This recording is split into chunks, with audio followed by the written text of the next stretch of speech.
A palavra de Deus, em Neemias 9:7, fala que Deus elegeu Abraão de Ur dos Caldeus. Abraão era um idólatra, era um pagão. E Neemias 9:7 diz: Tu és o Senhor, o Deus que formou todas as coisas. Tu elegestes Abraão e lhe destes o nome por Abraão. Abraão se tornou o pai da fé de todos os que creem. Abraão foi liberto da idolatria.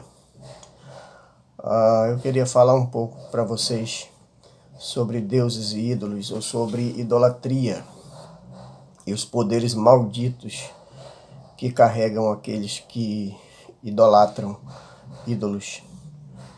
A gente vê isso desde Gênesis 31, quando Raquel, a esposa de Jacó, esconde um ídolo do seu tio Labão. Gênesis 31, 34 vai falar sobre isso. Ela esconde, ela mente para o tio que ela não tinha um ídolo. Ela rouba o ídolo. Em Êxodo 32, nós vemos a história do bezerro de ouro, também, que é uma história terrível. Quando Moisés sobe para o Monte Sinai para falar com Deus face a face, receber as instruções e a lei, e ali o povo fica inquieto. Já haviam se passado 40 dias e eles perderam a esperança, dizendo que Moisés não voltaria mais. Se cercam de Arão e pedem para ele fazer um bezerro de ouro. E esse bezerro foi feito, e o texto diz que eles adoraram essa imagem por alguns dias, e eles estavam desenfreados. Eles estavam sem controles, estavam bêbados, nus e se prostituindo em volta dessa estátua. Quando Moisés desce, manda com que alguns dos seus irmãos os matassem. Todos aqueles que foram idólatras morreram à espada. E mais ou menos uns 3.000 e poucos morreram. Deus sempre castiga a idolatria de forma terrível.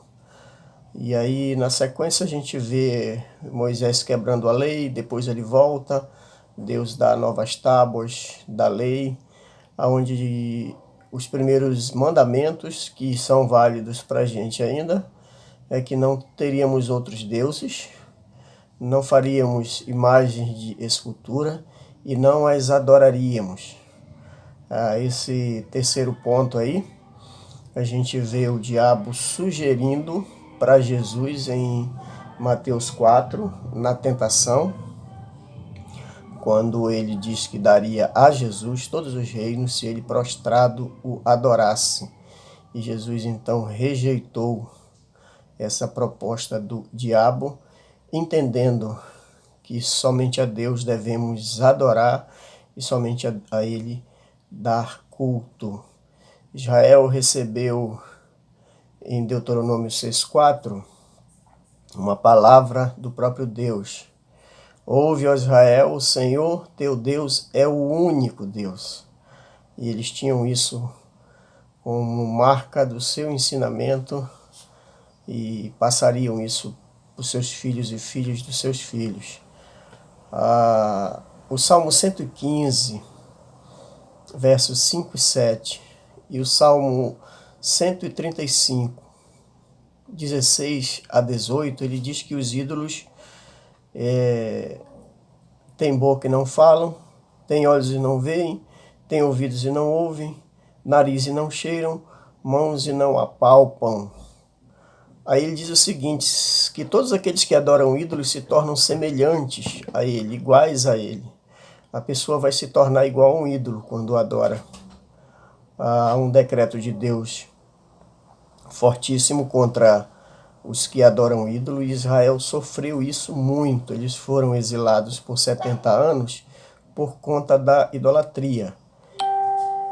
A gente vê isso em Isaías capítulo 6, versos 8, que diz assim: Depois disto, ouvi a voz do Senhor que dizia: Quem enviarei, quem há de ir por nós? Disse eu: Eis-me aqui. Então disse ele: Vai e diz a este povo: Ouvi, ouvi, e não entendeis, vede, vede, mas não percebais.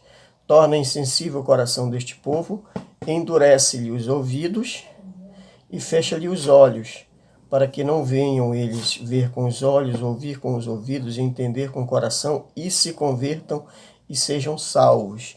Jesus repete essa mesma palavra em Marcos 4, verso 12, dizendo que ele falava por parábola para o povo não entender e não se converter mesmo. E imagina você recebendo um decreto de Deus assim. Você vai pregar, mas ninguém vai se converter. Eles estão cegos, surdos e mudos.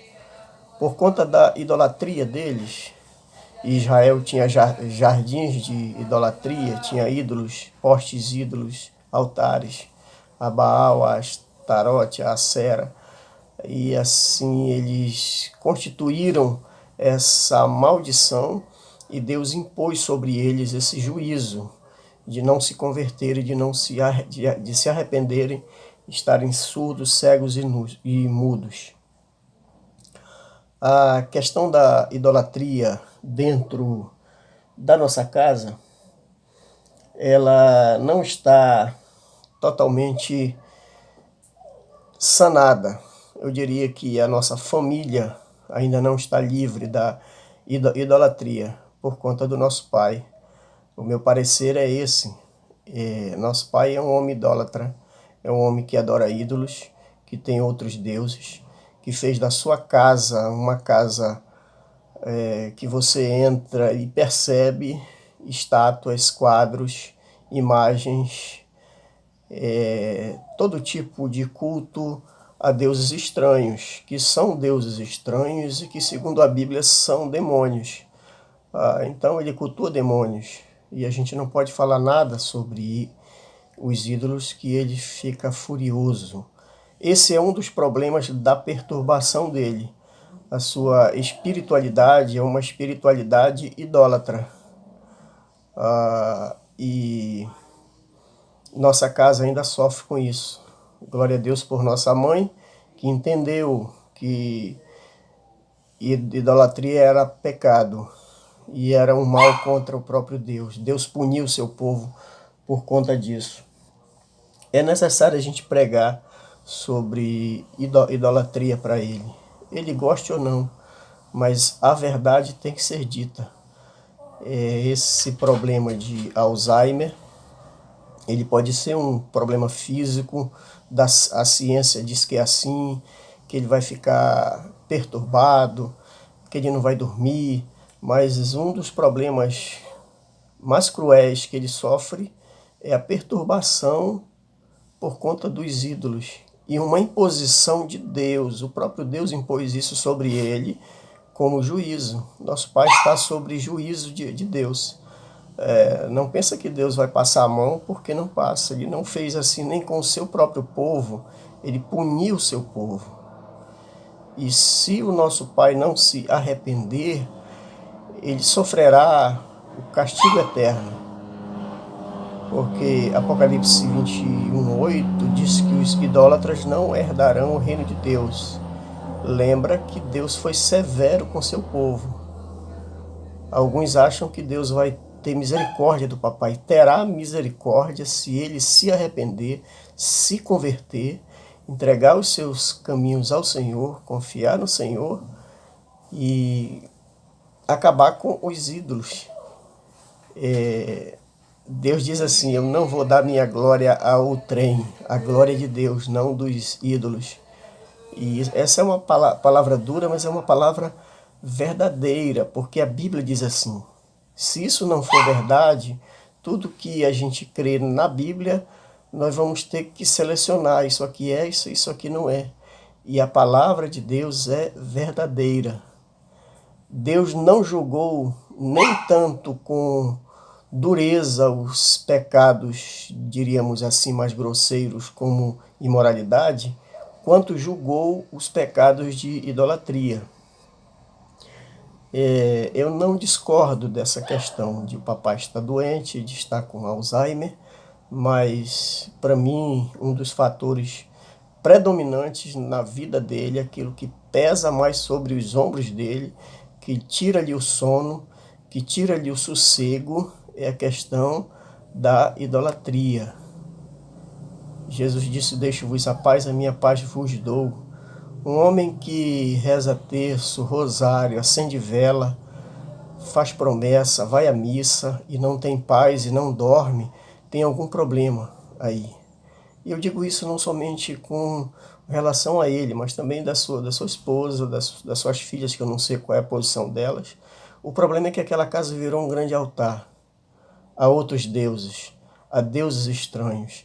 Ele deixou o Deus verdadeiro e se apegou aos ídolos e está se cumprindo nele. Salmo 115, verso 8. Ele está se tornando semelhante aos ídolos. Não fala, não vê, não ouve, não apalpa. Semelhante a um ídolo. Eu prefiro o papai doente e arrependido dos ídolos e salvo por Cristo, do que ele com saúde e sua alma aí perecer no inferno. Eu não tenho outra palavra para dizer, mas o arrependimento para ele é o único caminho, o reconhecimento disso. Sei que a gente tem que falar para Maria José algumas coisas sobre a saúde dele, mas não se esqueça de levar em conta o lado espiritual. E o lado espiritual é o que está prevalecendo ali. Existem 3 formas de espiritualidade. Existe a espiritualidade mística, existe a espiritualidade da idolatria e existe a espiritualidade escriturística. O papai deve voltar à escritura, deve voltar à palavra, deve voltar para os caminhos do Senhor de onde ele saiu. O papai é um caso estranho para mim, que já vivi tantas coisas, já vi muitas coisas.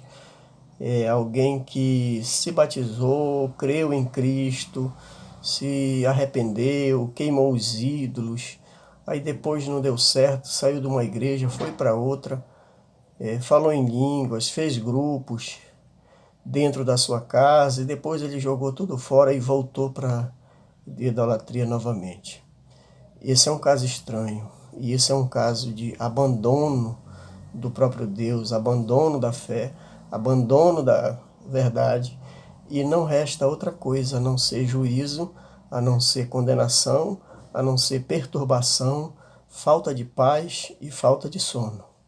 Portanto, nós temos que falar essas coisas para ele. O Senhor está em pecado, o Senhor está vivendo sob idolatria. Falar para Maria: isso é pecado, isso é idolatria, isso é uma afronta contra Deus. E a palavra diz assim: horrenda ou horrível coisa é cair nas mãos do Deus vivo. Deus não troca, não dá a sua glória para outrem. Louvado seja Deus pela vida dele. Ele ainda está vivo, ele ainda pode arrepender-se, ele ainda pode queimar e abandonar os ídolos e ser curado por Deus. Oremos para que Deus o escolha, como escolheu Abraão, que era idólatra. Nunca esqueça desse princípio, é Deus que escolhe o homem. Tu és o Senhor, tu elegestes a Abraão e o tiraste de Ur dos Caldeus. Se Deus não tivesse tirado Abraão daquela cidade idólatra, do paganismo, ele jamais seria Abraão, pai da fé e pai de muitas nações. Deus nos abençoe e nos proteja.